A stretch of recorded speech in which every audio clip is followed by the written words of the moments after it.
New Alliance Talk, from Hamburg to Seville. How can financial reform close the sustainable development gap? Please welcome to the stage Haje Schütte from OECD. Yeah, ladies and gentlemen, a very, very warm welcome. We are going to talk about concrete actions to be agreed upon in Seville. So kindly take your seats. Kindly take your seats. So we're going to basically discuss about concrete solutions to reform the international financial system, from global initiatives and their reflection and implementation at the country level. For that, I have opening remarks and then a panel. But just to say before I'm going to ask Achim Steiner, the administrator from UNDP, to come on board, it is a coming together of two global community that are behind this event. On the one hand, we have the 4P initiative. You all will recall that the 4P were created during the Summit for a New Financing Pact back in June 2023.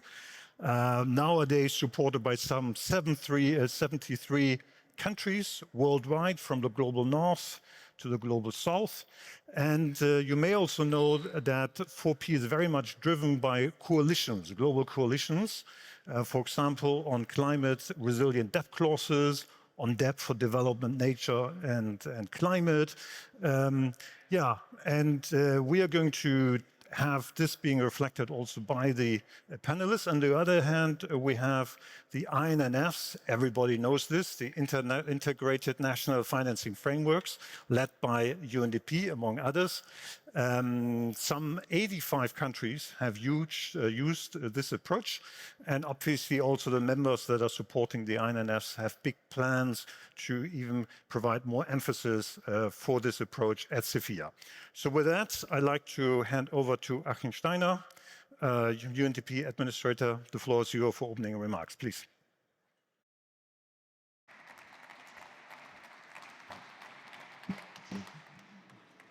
Thank you very much, ladies and gentlemen, and I will promise to get out of the way quickly, but the organizers felt that the kind of discussion we're about to have is one in which I think the experience that we bring as a development program that is in the middle of this search and universal objective of finding the kind of financing for development that the world needs, very relevant. But I just went on the internet because there's a wonderful phrase that we borrow from our hydrological brothers and sisters. It goes, water, water everywhere, nor any drop to drink. A famous line from Samuel Coleridge's poem, The Rime of the Ancient Mariner.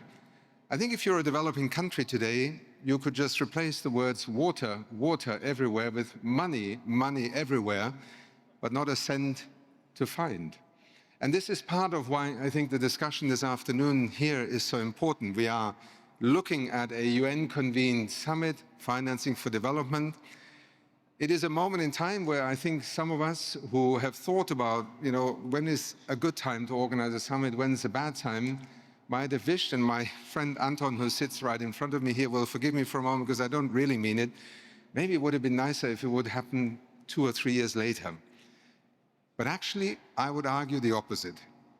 I think it is precisely because we have run out of answers about how to address this extremely urgent and also growing need for identifying sources of financing for development.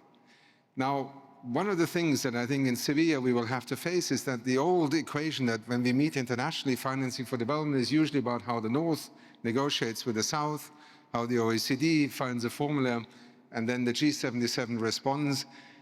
That is still part of the global chessboard, but frankly, first of all, we have seen many of the OECD countries walking backwards, even from already made commitments. Secondly, the overall fiscal situation in the financing for development space as far as public ODA financing goes is going through a disastrous period, not least because of the massive cutbacks from the United States, essentially at short notice extracting $30 to $40 billion from a financing for development system. But it's not limited to the United States. We know that also in Europe, many countries have reduced their financing. Now, it is part of the conversation leading into Seville that we then say, yes, but then it must be the private sector, the capital markets must step up. And that's why I started with this poem, because frankly speaking, we have enough years of experience to know that private capital, financial markets, investors will look for ways in which they can invest that largely focus on maybe 10 or 15 economies of the global south, the emerging economies. The vast majority of the others are not on their radar. They do not feel that they need those economies, nor do they feel that these economies have any kind of attraction to them, which explains that when we have a year such as 2023, or 2024 rather, when the International Energy Agency told us that we had record levels of investment in new electricity generating infrastructure, $3 trillion, $2 trillion of those were actually in renewable energy infrastructure.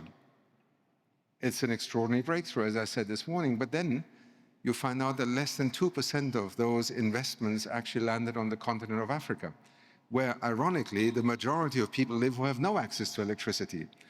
So what is it we can do over the coming years? And I will simply end by saying there are a number of lessons we have learned. First of all, public finance remains critical, and we should not simply say, well, ODA is finished, another era begins. There are a number of countries, least developed countries, smaller economies, heavily indebted economies, that as the Human Development Report has shown, will not, out of their own ability, be able to emerge from the stagnation period they're in. We need to deal with those issues. And they don't cost the world, quite frankly, but they actually cover the lives and livelihoods of billions of people. And this is something sometimes worth keeping in mind, because it's not the GDP size, but rather the number of people who are either left behind or are part of a growing global economy that will matter. As we also saw with Paris for People, Planet and Prosperity, we do need to bring integration about. One of the key issues, and this is where the integrated national financing frameworks that you referred to just now are such a critical tool for countries. They're not a negotiating platform to obtain finance. They're empowering a country to look at all sources of financing, including raising domestic tax revenues, tax to GDP ratios, private capital, domestic capital, concessional financing from abroad, and trying to then align them with the national development objectives. It's an extremely important exercise, and we are very proud as UNDP with other partners to be supporting 86 countries now in this process at their request and at their demand. Another step that we need to, in a sense, figure out is if you want to get to scale, and we want to do it with private finance, we have to radically revisit the instruments for de-risking. We have to rapidly look at where do we use public finance in terms of hybrid instruments. We have a lot of experience from the traditional export credit risk guarantee schemes and so on, but also how do we bring down the cost of capital? We have to go into the heart of the financial system. We have to start talking to credit rating agencies because, frankly speaking, much of our research shows that a great deal of Africa is misrated in terms of the risk premium that Africa ends paying for borrowing money on capital markets. And this is something that we have to address. They are independent agencies, but they will themselves admit that a great deal of the intelligence that they rely on may be a risk in terms of perhaps misjudging where you should price this capital that needs to be borrowed. And here we are working also as UNDP with many countries across the continent precisely to prepare them for when credit risk agencies now come to do their assessments. How does a country present, when it sometimes doesn't have the data that others have, a view of its economy as an investment destination? Our work also in helping countries go to capital markets with SDG bonds, with blue bonds, with green bonds. There's a great deal that the financial markets around the world are willing to invest in, and sometimes public institutions accompanying a country to those capital markets yields extraordinary results. UNDP, not being a financing institution in any form or shape of lending money, by being invited by countries, just in the last 2 or 3 years, we have helped countries to access over $30 billion in capital from financial markets. I end by just pointing out that in the way that we also look at, particularly to those of you who are public policymakers here, let us focus on Seville by first of all acknowledging that most developing countries are actually investing heavily in their own development, including the implementation of the SDGs. We don't live in a world anymore where perhaps 20 years ago there was this feeling, well, unless the OECD countries provide some aid, countries will not do things for the poor or for women or for sustainability or for climate action and green transitions. This is just a story of yesterday.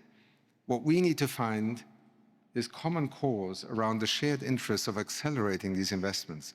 National, domestic investments coupled with the international capacity to multiply and accelerate the ability to leverage private capital and public finance. And that, I hope, Antón, as Spain hosts this conference, will actually prove that when we run out of answers, it's critical that we come together, face those facts and contradictions, and then commit ourselves to coming through this very difficult period with a clear horizon on where we need to finance development in the future, together across all sectors, but as a common and shared enterprise. Thank you very much.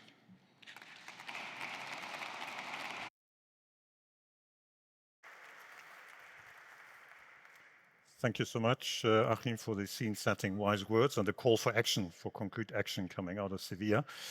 A little joke here. We had hoped that we would have somebody from the Global South and a female on our panel. Unfortunately, the Minister for Forest Economy from Congo, Rosalie Matondo, cannot make it. We therefore have a contrapunct to the opening panel where only female panelists were. So I have now my pleasure to ask Antón Leis, Director from ESIP from Spain, Dyer, the second permanent undersecretary from FCDO, as well as Bård, Vegar, Solhjell from the Director General from Norad up to the panel. Please give also a lot. So, dear colleagues, we're going to discuss about expectations of your respective institutions for Seville.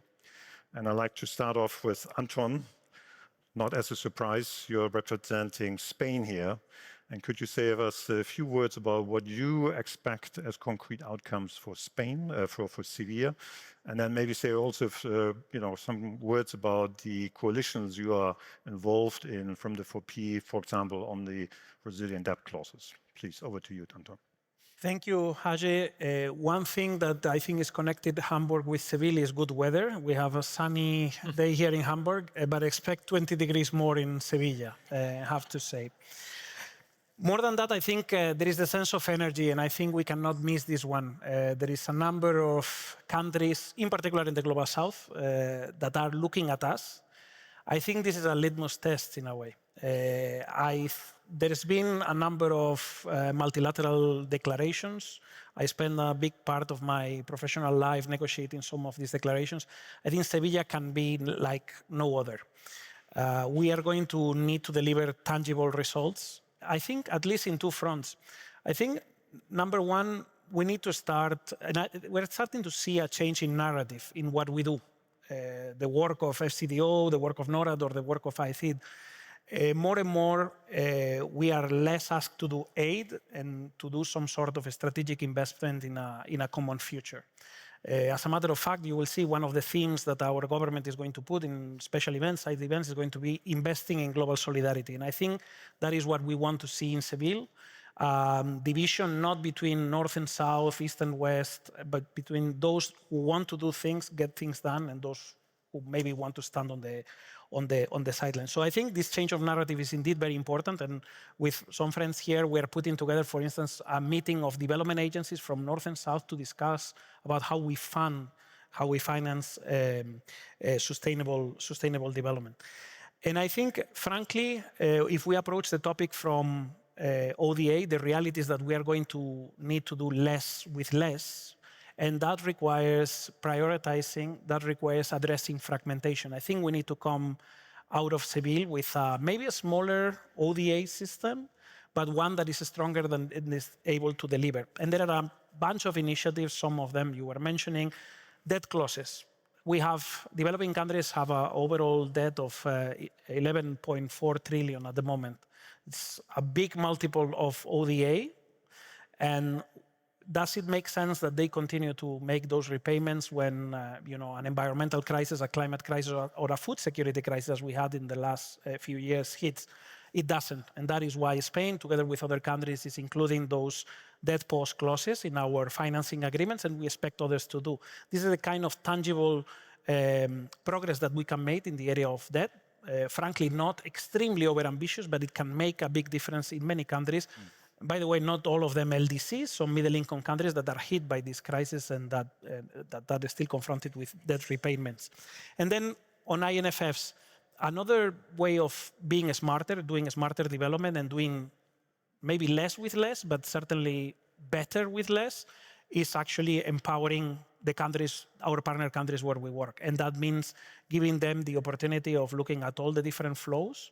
We need to use ODA strategically, but let's look at remittances, let's look at debt, let's look at domestic resource mobilization, which is by no chance the #1 topic in the declaration. So we need an integrated approach to all these flows. We need to look at ODA, how we can use it catalytically, but we need all of these flows. And we need to move the discussion from our capitals and even from multilateral corridors to discussions at the level of the countries. When you look, for instance, at the very dire situation in global health, part of the things we are asking institutions to do together with countries is let's empower developing countries to finance their own health systems and to make the decisions in the capitals. Excellent. Thank you so much, Antón. Less with less, the need to prioritize, I take away, as well as better with less. So more efficient, more effectiveness system, a system that delivers more. I'd like to turn over to you, Nick Dyer from FCDO. Obviously, UK is a key driver of many solutions in the area of development finance, private finance mobilization one, but you're also involved in some of the 4P initiatives on debt, for example. Once again, over to you. What are your expectations for CEA? Yeah, thanks very much. And maybe I just want to start by going back to this morning and the opening session, where I thought it was quite striking that I forget who it was. It might have been Rebecca, who's in the audience, but talked about the trust deficit that many countries are feeling and are articulating, and that is real. And I think one of the things that we need to ensure that we do is make FFD a success, because that is part of demonstrating that we're really prepared to take that trust deficit seriously. And I think there are two things that we need to ensure that FFD is a success. One is to get an outcome document. And I really do pay credit to Zambia, Norway, Nepal, and Mexico, who are working very hard on that outcome document. But the other is to ensure that there are real, tangible, ambitious, and implementable examples of how we take Seville forward. And that's why the Seville platforms for action, we think, are incredibly important at FFD. And these are examples of things that we can create coalitions around practical problems to provide solutions using new innovative financing mechanisms. And I'll give you one example of things that we, certainly in the UK, are thinking about, and that is the reality that, I mean, you talk about nice weather, but there is extreme weather. So extreme weather events have increased fivefold in the last 50 years. And 1.7 billion people are being affected by extreme weather events. And these have real impacts on real people's lives. And you mentioned debt clauses. Debt clauses are one solution to that, where you pause debt repayments when disasters hit. And thank you for Spain and others for taking that forward under the 3Ps. The UK was very much part of that original coalition in terms of driving that. But we think that the response to crises are too slow, often too delivered by outsiders and traditional sources. And the solution to that is to try and put more finance in place upfront and before disasters hit. So this is about how do you ensure there's more pre-arranged finance. Now that can come in different fashions. We're particularly interested in how do you unlock insurance and insurance mechanisms for pre-arranged finance. We've had good examples through the insurance pools in Africa and the Pacific and the Caribbean, which have led to that. We are very keen to provide some insurance premiums and to fund those insurance premiums to get those insurance pools operating. But we think that if you can get pre-arranged finance and unlock it quickly, that will both help deliver and ensure plans are in place in advance. It will get resources in people's hands quicker, and I mean a lot quicker than the current system. It will accelerate recovery, and it will also protect the gains that we have, that the development gains that we have ensured over the last period. So this is a practical example. The other area that the UK is thinking about, working with the Philippines, is how do you unlock, and I loved Achim's example of money everywhere, but not a drop to use. I mean, that is so pertinent because there is $230 trillion available in public markets around the world. And this is people who are buying and selling stocks, shares, bonds, other financial instruments, and only at best 6 to 8% of that is available in emerging and frontier markets.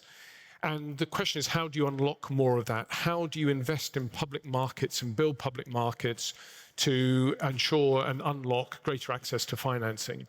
And we want to work with a number of others to develop a set of standards which the DFIs, the MDBs, and investors can use to try and build those public markets. Because once you can start building those public markets, and that might include things like how do you get the DFIs to sell off their assets quicker into public markets so institutional investors can buy those investments.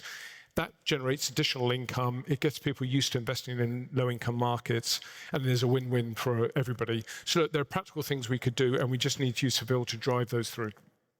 Thank you so much, Nick. What I take away is make Seville a success in order to address the trust deficit. You pointed towards the Seville plan of action, and you, I think, highlighted also the need for pre-arranged finance through insurance mechanisms, for example. And Mayor said that I think the City of London is obviously there well positioned to provide these kind of innovations. With that, thank you so much. I'd like to go over to you, Bård, Norway, key player, obviously, internationally. Please give us your thoughts in regard to how can Seville be a success and what do you bring as Norway to the table? Over to you, Bård. So thank you. So just for the record, I didn't move over here to distance myself the UK or Spain, not in any way, just to see you, Haje, a bit better. So 3 hopeful takeaways from me first from Seville, and then maybe a challenge. First, I agree on the trust argument made by both Nick and Antón. So a decent and good agreement in Seville matters for global trust now. And we really need it. So let's all strive a little bit extra, to go that extra mile and to get a good agreement. Second, I think the most important part now about Seville is what happens after Seville. It's to get a stronger action-based framework, which we can actually work with and follow up on. It's of course easier to say, but we are in a bit unclear funding environment and a situation in global development where we don't know where things are going. I think the idea of having up to 20, working tracks to go with is really, really good. And that working to have some kind of framework which we can return to more systematically is maybe the most important part, actually. What will happen there? It's more important than all the launches, that will happen and so on. Thirdly, to move into substance, there are many things to say, but if I were to say one thing or just put one issue at the heart of this, it is of course what we talk about as domestic revenue mobilization or domestic ownership, right? And I've noticed the last few months when I talk about this, many people tend to think, oh, you say this because there's no, you know, all countries are cutting aid, right? So we just have to point to our partner countries. No, not at all. I don't know of any development story from any country which didn't, you know, weren't created by its own ownership. Look at our countries or any country. Without owning your own development, you know, building the institutions, moving ahead, you can't go anywhere. And development assistance can assist you, but not create anything at all. Then it's true that it's maybe even more important now. But it started long ago. I just looked up the numbers for Tanzania before this event, and it's not a coincidence. Tanzania is the country that has received most development assistance from Norway ever in total. So in 1990, Tanzania's development assistance was 25% of its national budget. The last year I have data from 2022, it was 4%. Which is not so much more actually than Greece part of the part it receives from the European Union. So it is a changed environment. And I think now spending or development resources in ways that are truly catalytic, and not only in a financial sense, is essential.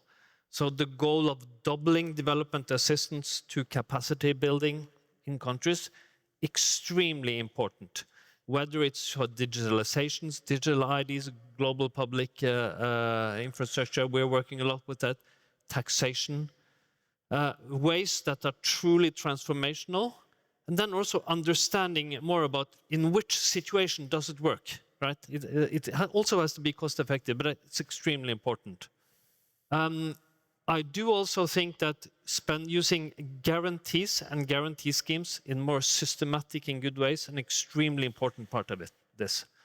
And we should work more to scale up systematically. There's a tendency also today that these resources are going to middle-income countries. So we shouldn't only look at the mobilization degrees, but also that it's additional. You know, that you're not spending public resources for guarantees where private investors could take the risk themselves. But this last track, really spending resources in ways that build institutions that assist country in their capacity development will be core for me and for Norway. Thank you so much, Bård, pointing out really the critical role of capacity building and technical assistance going forward. And the commitment, I think, that is notionally out there to double that.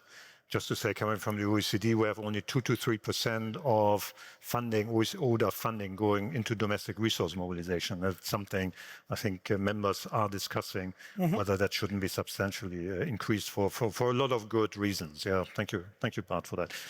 We have 2 interventions from the floor. First by Carlo Monticelli. He's governor from the Council of European Development Banks. And then afterwards, Sophie Veillette, head of development for the Ministry of Foreign Affairs in France. So first of you, over to you, please. So. Good afternoon. I'm taking the floor because this year the Council of Europe Development Bank holds the chair of the group of heads of MDBs. Now, we, in the great intervention that we are so far have understood the magnitude of the problem. And clearly such a daunting challenge cannot be solved only with one instrument. There is no silver bullet. There are several instruments, and multilateral development banks working as a system are an essential one. Each of us has been doing very many things to help development, to provide finance, to catalyze private finance. Now, working as a system, we can do even more. And we have set out very clear commitments do our part last year when we put forward to the G20 a viewpoint note where we had very clear deliverables that we set out to reduce the financing gap, optimizing our capital resources, creating new ways to attract resources to deploy them more efficiently. We are going to bring our commitment to the table in Seville. We are not the solution, but we certainly want to be part of the solution. Thank you. Thank you so much. So, over to you, Sophie. Thank you. 2 years ago, France brought together the international community in Paris, and since then, the Pact for Prosperity, People and Planet has carried on. We are very proud to have today 73 members from all continents and all levels of developments. As you have heard today, the 4P has launched several very concrete initiatives towards reforming the global architecture for sustainable development, and we also believe that this is all what FFD4 is and will be about. And in particular, we expect outcomes in Seville in the 3 priority areas of the 4P, which are vulnerability, private capital mobilization, and domestic resource mobilization. I'll just say a few words on 2 of them.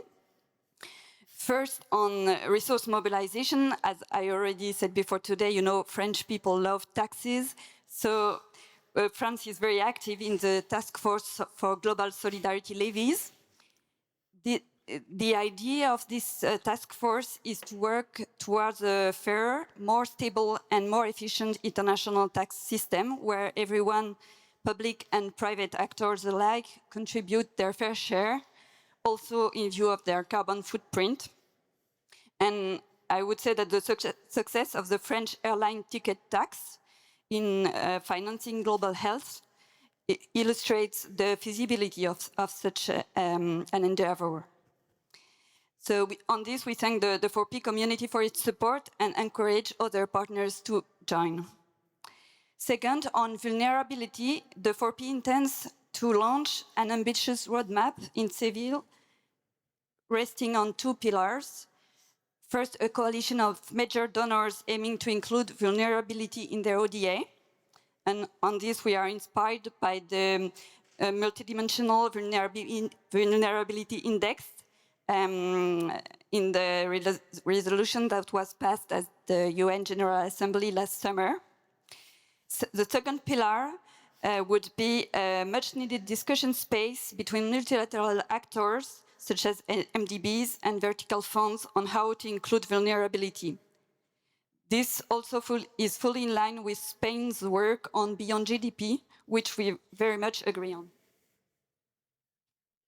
So, long story short, the 4P is a dynamic product of all our combined goodwill and even better ideas, and it allows them to push them to scale.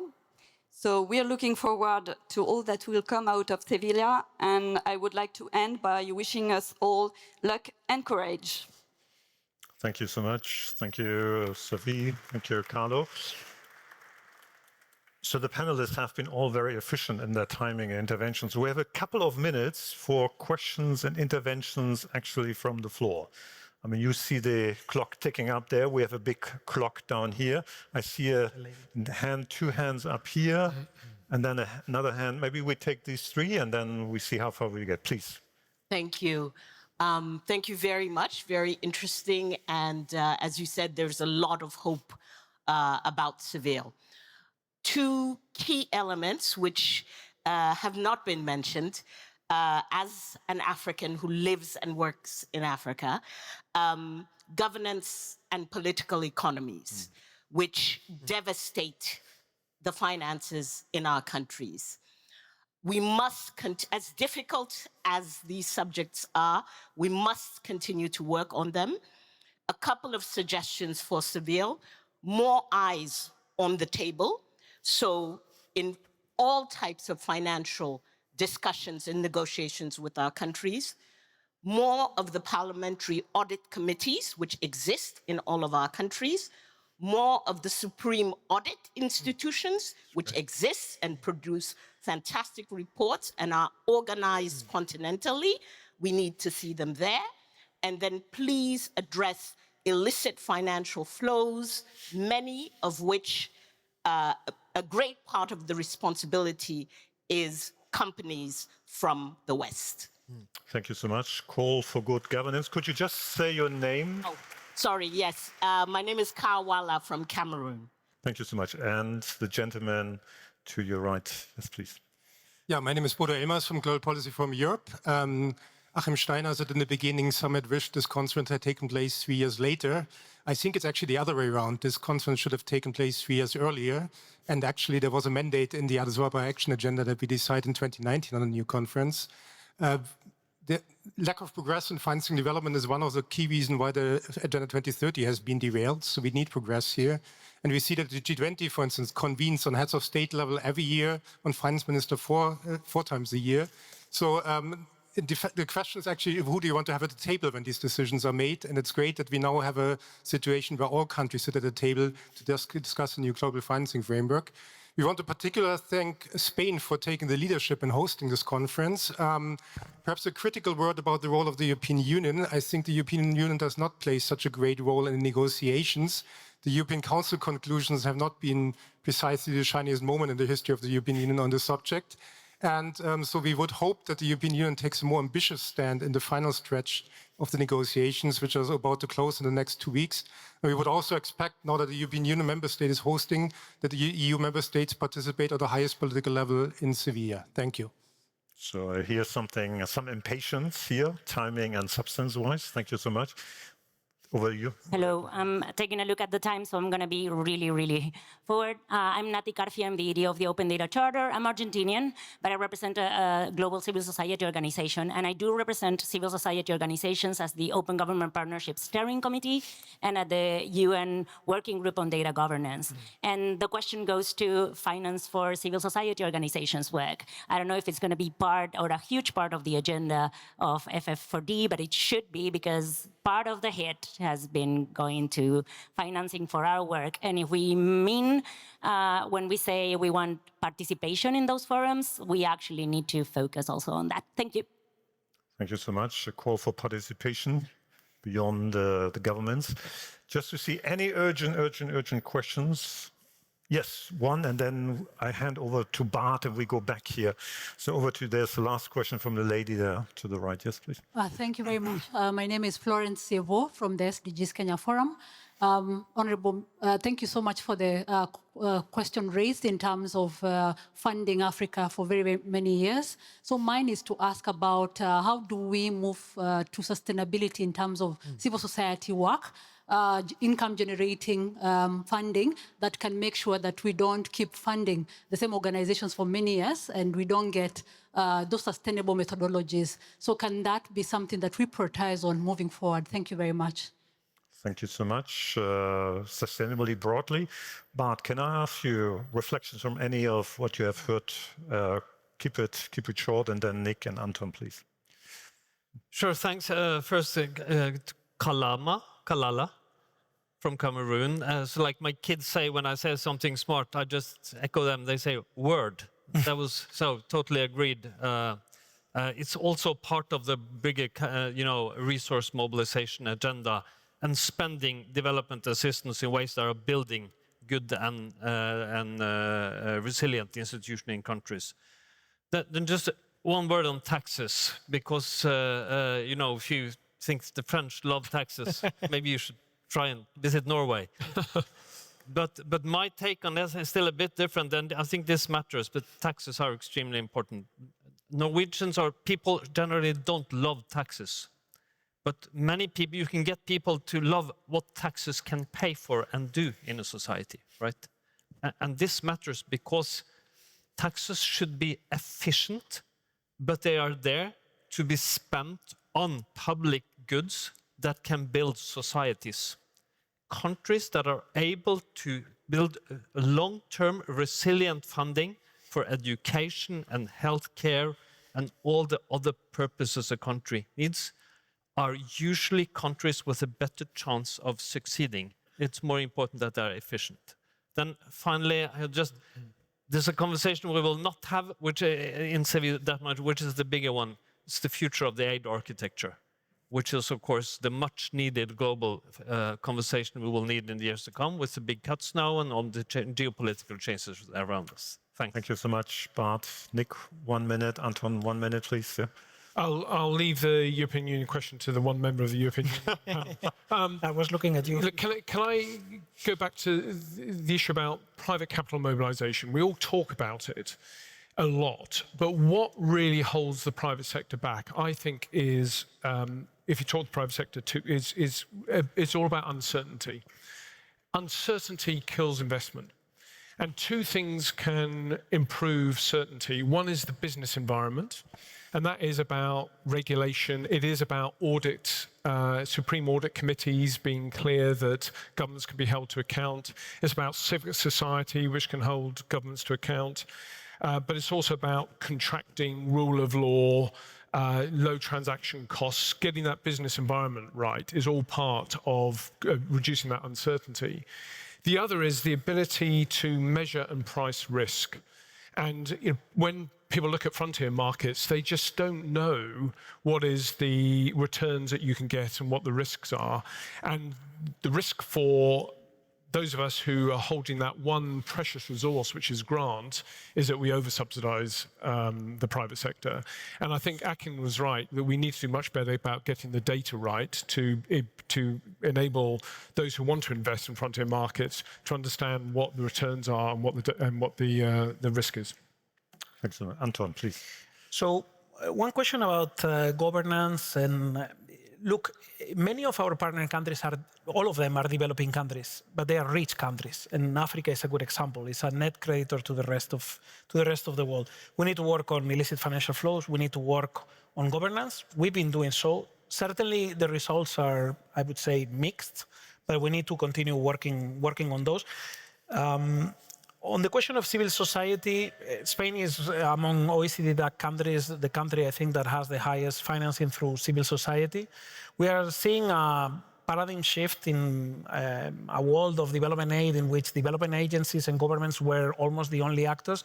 That has broadened. We have the private sector, and it's of course very important to have them on board, but civil society, both north and south, is very important. It is important because in the public opinion of some countries, both in the global north and the so-called global south, we are starting to see some erosion of support for what it is that we are doing. And it's important to keep people with us. I think they are, with their heart. The values are still there. That's why investing in global solidarity is still so important. And the question on the EU, thank you, Nick. Look, the EU is the largest provider of ODA in the world and the largest provider of financing, sustainable financing, the largest provider of humanitarian assistance by default. We wouldn't like to be in this position, but that's the position we are at. And I think very much at the core of the European project, and it is still in the European treaties, is the idea of fighting poverty and fostering global development worldwide. So this is about our values, and frankly, it is also about our interest. Investing in global solidarity is investing also in the safety of people at home, and I think that's a message we need to convey maybe stronger. That's what we are doing in Spain. That's why we have committed to 0.7. That's why we are strengthening our development cooperation system, and that's what we are trying to talk with diplomacy, with development cooperation, with humanitarian assistance, with one voice. And I think it's a big opportunity for the European Union. That's a message we're conveying to our European partners as well.